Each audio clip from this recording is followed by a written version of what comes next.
Olá, meus amigos e minhas amigas do curso de Teologia para Leigos e Leigas, Paz e Bem. Estamos gravando aqui mais um vídeo então, sobre os livros históricos, que a gente chama também a história de Israel. Então, na teologia bíblica, então, a gente trabalha Pentateuco, a gente trabalha os livros históricos, livros sapienciais e depois também os livros proféticos, que a gente chama de literatura profética.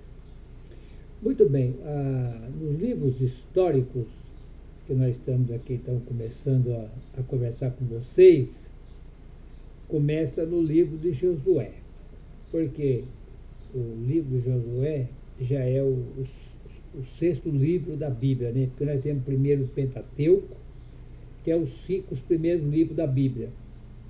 Aí depois vem Josué, né? Juízes, primeiro Samuel, segundo Samuel, primeiro Reis e segundo Reis, que a gente chama de livros históricos. E ele é chamado também, lá no Evangelho segundo Mateus, quando Jesus fala, está na lei e nos profetas. Lei, quando Jesus fala lá, que é chamado lá na Bíblia hebraica, é a Torá. É os 5 primeiros livros da Bíblia. E quando ele fala livros históricos, ou melhor, os profetas, está na lei e nos profetas, para nós é livro histórico. Na Bíblia hebraica é o livro dos profetas, é os chamados profetas menores. Mas está certo, aqui vai ver que o Josué foi um grande profeta. Quer dizer, Moisés também é chamado de profeta, né? Quando Moisés terminou o seu tempo aqui na terra, que está no livro do Deuteronômio, capítulo 34, de 1 a 12, uma história muito bonita, está contando ali, né? Nesse momento que ele vai fazer a sua passagem, o Josué entra em cena. E ele continua. Então, o livro de Josué é um livro histórico. O primeiro Samuel, o segundo Samuel também é livro histórico. O primeiro Rei e o segundo Rei são livros históricos. Mas é chamado, na Bíblia hebraica, de profetas. Porque no primeiro livro de Samuel e o segundo, Samuel é um grande profeta, né? Um grande profeta, que é o Samuel, um grande profeta. E no primeiro livro dos Reis e segundo livro dos Reis, parecem os grandes profetas não literários, que é o profeta Isaías, ou melhor, profeta Elias, o profeta Eliseu, o profeta Aías de Silo, profeta Natã, a profetisa Uda, aparecem muitos profetas também aí então, nos livros históricos, né? Aqui, então, é classificado como livro histórico. E na Bíblia hebraica, então, diz que são livros proféticos, né? Mais tarde, quando o Josué, então, pelas tradições, as tradições orais da Bíblia começou a ser escrito, diz que Josué, ele organizou as 12 tribos de Israel. E essas 12 tribos de Israel, então, passou a ser, como o povo era escravo no Egito, então passou pelo deserto, né? Passou pelo Mar Vermelho e entrou na Terra Prometida. Então foi chamado lá de os primeiros jeitos de organizar em comunidade, em tribos, vamos dizer assim, né? E o número 12, a partir daí, passou a ser um número simbólico. Porque a Bíblia, para a Bíblia, número 12 não é um número. Para eles é uma simbologia, significa totalidade. Porque a Bíblia, os números na Bíblia não é matemático, significa algumas coisas. Por exemplo, o número 3 é o número de Deus. O número 4 é o número da vida, a criação. Então, 3 mais 4 são 7. É o número da plenitude. A gente aprendeu isso aí, né? O que é plenitude? É perfeição, que é Deus mais a vida, mais a criação. E 4 vezes 3 é 12, que significa totalidade da perfeição. Bom, e lá nas 12 tribos de Israel, então eles se organizaram, né? Em solidariedade econômica, quer dizer, partilha da comida, dos bens, partilha do poder, né? Partilha da palavra. Aí vai aparecer bastante interessante isso aí, lá no livro de Josué, e a gente vai ver mais isso aí. E também lá no Evangelho segundo Mateus, no capítulo 5, 17 a 20, que Jesus fala que o mais importante aqui não é a lei, o mais importante aqui é a lei mais acrescentada ao amor, né? Então tiveram a solidariedade econômica, né? Exército popular, lei a serviço do povo. Já os livros dos juízes, o que mais chama a atenção no livro dos juízes é que lá não tinha rei, né? Nas duas tribos de Israel não tinha rei. E eles se organizavam então em, vamos por assim, em clãs, vários clãs formavam uma tribo. E várias tribos formou Israel. Para formar um clã, então eram várias famílias, mais ou menos 40, 50 famílias, e ali era organizado em clãs, que Jesus retomou bastante importante, retomou isso aí, bem importante isso aí, para o Novo Testamento, como viver em comunidade. E hoje também, né? E até Israel, até agora, ainda tem o kibbutz, que o pessoal se organizava em pequenos grupos e ali estudava, ali trabalhava, ou melhor, estudava não, estuda, trabalha, porque até hoje tem lá em Israel isso aí.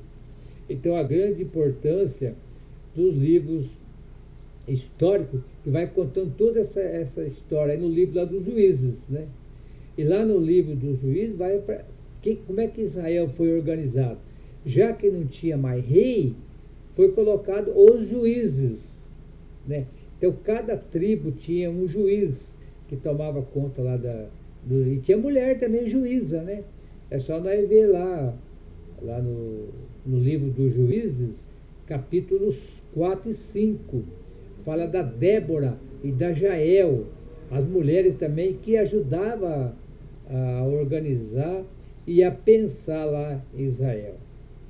E também tem aqui outra parte muito importante nos livros históricos, né? Que é a questão dos 10 mandamentos, né? Que é o decálogo, que ele aparece no livro do Êxodo, capítulo 20, de 1 a 17, e vai aparecer também no livro do Deuteronômio, capítulo 5, versículo de 6 em diante. É bastante a gente ver lá que a grande importância do decálogo, no caso do Êxodo, e também tem lá no Deuteronômio, capítulo 5, versículo 6, é o refrão. Eu sou o Yahvé, seu Deus, que tirou você do Egito, da terra da escravidão. Por isso, amar a Deus sobre todas as coisas, né? Não desejar nada do próximo, não matar, honrar o pai e a mãe, tudo isso aí é importante a gente entender lá, a questão do decálogo, né? Não roubar, não desejar nada dos outros, nem terra, nem boi, nem a esposa, nem o marido. Então é uma maneira que eles arrumaram de organizar isso aí, né? De organizar a questão aqui. Outra coisa importante também é o livro de Samuel. O livro de Samuel, ele vai falar, muito importante aqui, é que quando o pessoal quis ter um rei, né? Quis ter um rei. E aí o pessoal já estava organizado há muito tempo, uma tribo ficou mais rica do que a outra, por causa da tribo de Benjamim ficou mais rica, e queria, de todo quanto é jeito, vender seus produtos para fora. Quer dizer, a ganância, o poder, sempre o ser humano foi assim, dá no coração do ser humano querer poder, ter mais dinheiro, querer ser mais importante do que o outro, do que a outra. E a tribo de Benjamim ficou mais rica. Então queria vender seus produtos para fora. E queria acabar com aquele projeto de unidade. E pedir um rei. Está lá no primeiro livro de Samuel, capítulo 8. 8, 9, 10. E ali vai aparecer uma grande luta. Aqueles que querem o rei e aqueles que não querem rei, querem viver em comunidade. Mas aqueles que querem o rei, ganhou. E o primeiro rei foi Saul. Está aqui no livro de Samuel. O segundo foi Davi e o terceiro foi Salomão. Aí, você lendo toda essa história assim mais de perto, você vai ver que todos os reis, infelizmente, deu errado. E quando Salomão morreu, que ele foi o último rei, chama aqui a monarquia unida, o reino se dividiu. Era 12 tribos, se dividiu. 10 tribos ficou o reino do norte e 2 tribos o reino do sul. Aí o que aconteceu nessa briga aí, né? Se enfraqueceu, com um brigando contra o outro, que até no ano 722 antes de Cristo veio o grande poder, que é a Síria, né? o Império Assírio, e derrotou o Reino do Norte, e derrubou, conseguiu tomar conta. Lá ficou pertencendo o reino da Síria agora.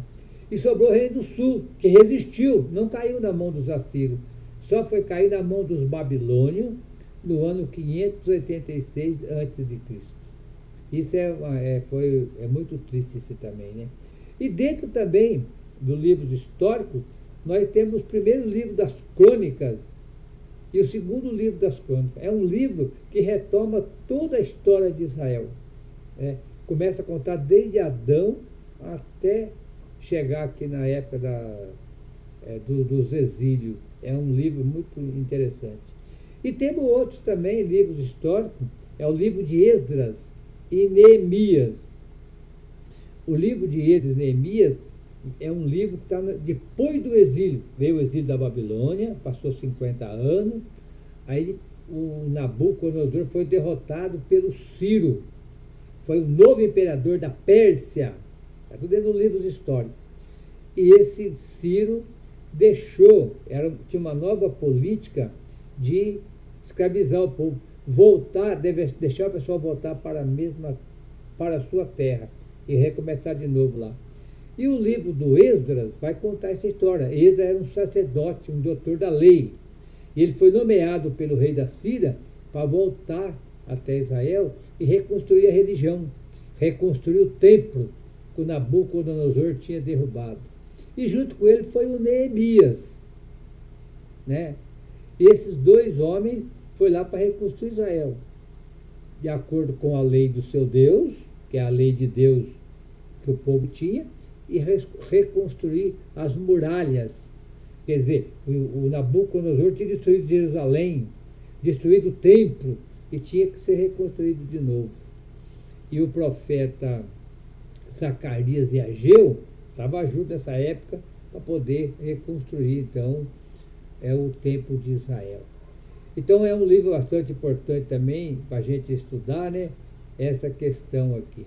E o livro de Esdras, pessoal, é bastante interessante, porque o Esdras, ele pega a carta branca do rei da Pérsia para voltar para lá para ensinar o povo. Mas que lei que ele ia ensinar? Então, se você ler lá o Esdras, a partir do capítulo 7, o versículo 25 a 27, é bem claro. Diz assim, olha, está escrito assim, Esdras, doutor da lei, você volta para o seu povo, ensine-os a lei do seu Deus, que é a lei do rei.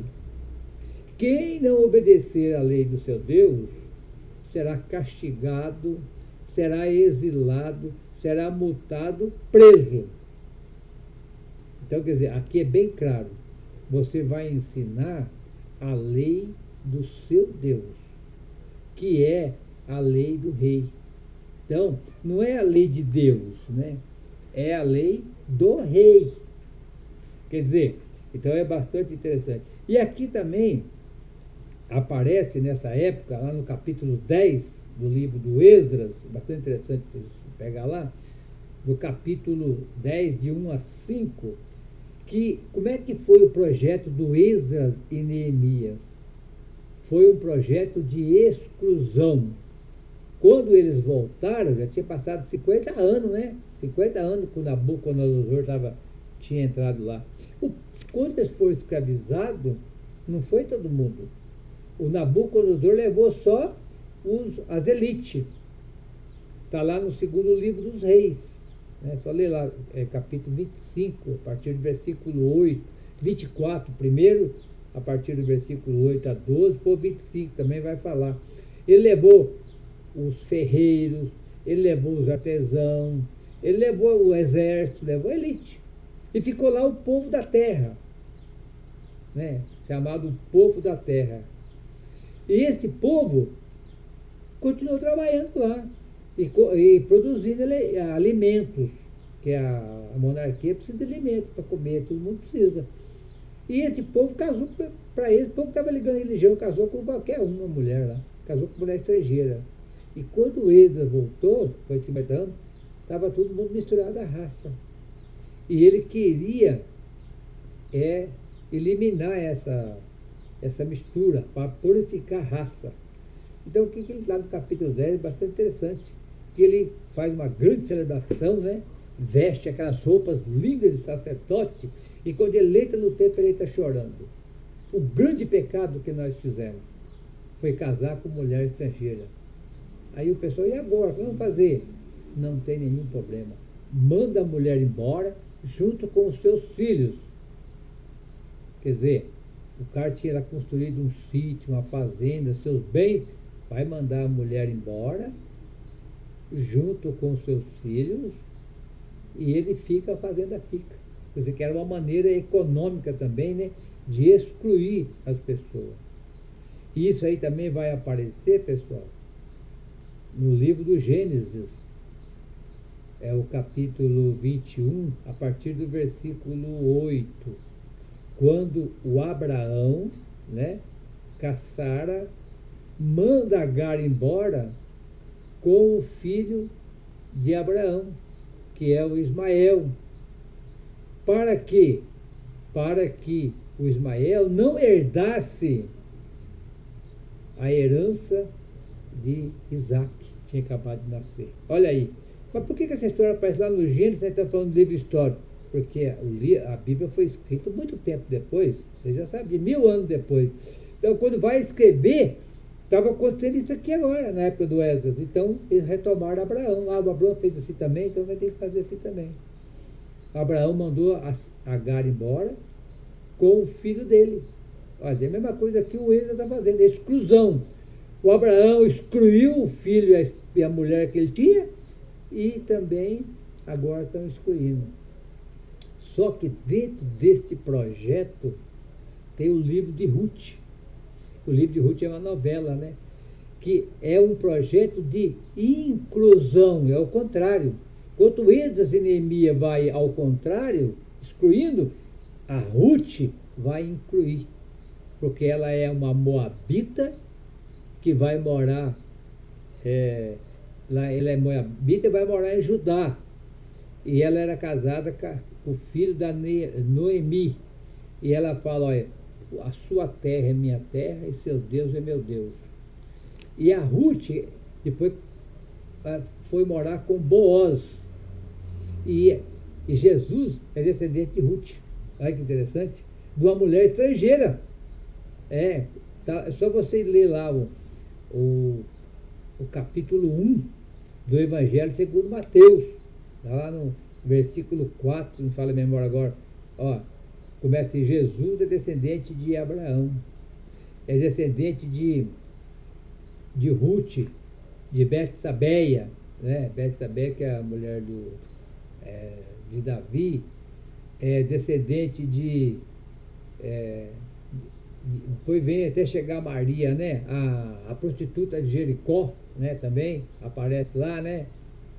A Raabe, a prostituta de Jericó, a Tamar, primeiro é a Tamar, depois Raabe, depois Ruth, né? Depois Betsabeia, 4, depois Maria, 5, são de quem Jesus é descendente.